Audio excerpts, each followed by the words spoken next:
Alors, je suis avec Mathieu. Donc Mathieu, tu es Le maître de chai, du château. Depuis déjà 3 campagnes de vinification, 2008, 2009, 2010. Je suis rentré un peu, enfin, on va dire, bizarre, puisqu'en fait je suis rentré en tant que stagiaire pour mon stage intermédiaire d'études d'onologie. Et depuis je suis resté au château. Donc voilà, donc ça fait 3 ans que je suis là. Et ça se passe bien? Ça se passe très bien, je suis très content d'être dans une belle maison. Donc c'est intéressant parce qu'il y a différents profils de vin, on fait déjà les 3 couleurs.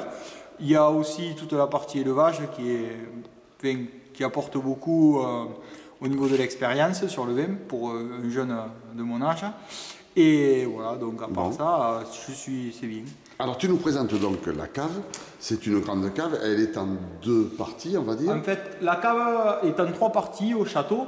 Oui. Donc il y a une première partie où on voit les cuves en béton.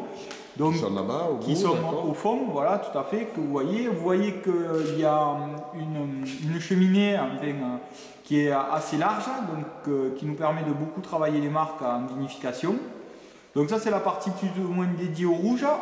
On peut voir aussi qu'on n'a que des petits contenants. Là, il y a 50 cuves entre 60 et 70 hectos, qui nous permet de faire des sélections parcellaires et d'affiner le travail sur chaque cuve en fonction du profil de vin recherché.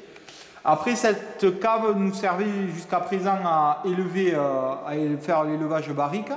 Donc, mais là, bon, pour des questions d'organisation de la cave, on va le transférer dans une autre partie de la cave.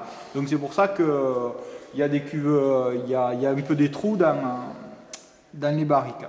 Après, que dire de plus sur cette cave? C'est des caves, les cuves qu'on a, elles sont équipées aussi d'un système de chaud qui nous permet de finir les fermentations plus ou moins à chaud.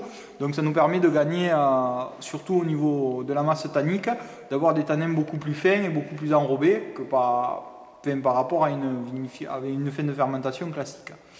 Après, on peut parler peut-être tant qu'on est sur les barriques. Nous, on est sur des barriques depuis 2 ans, 2 millésimes. On est passé sur des barriques en contenant Bourgogne, donc des 228 litres. Pour la petite histoire, après, on a 2 tonneliers principaux, Damy et Taranso. Taranso donne de très très bons résultats. Après, bon, bien sûr, chaque année, on fait des essais sur différents tonneliers par curiosité, de voir aussi l'intérêt qu'on peut avoir pour le vin et le produit final.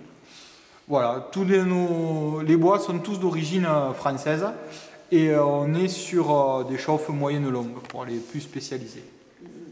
Voilà. Donc ça, c'est pour là, enfin, je ne sais pas trop après. Ben, c'est déjà pas mal, on va peut-être descendre et voir. Voilà. Allez.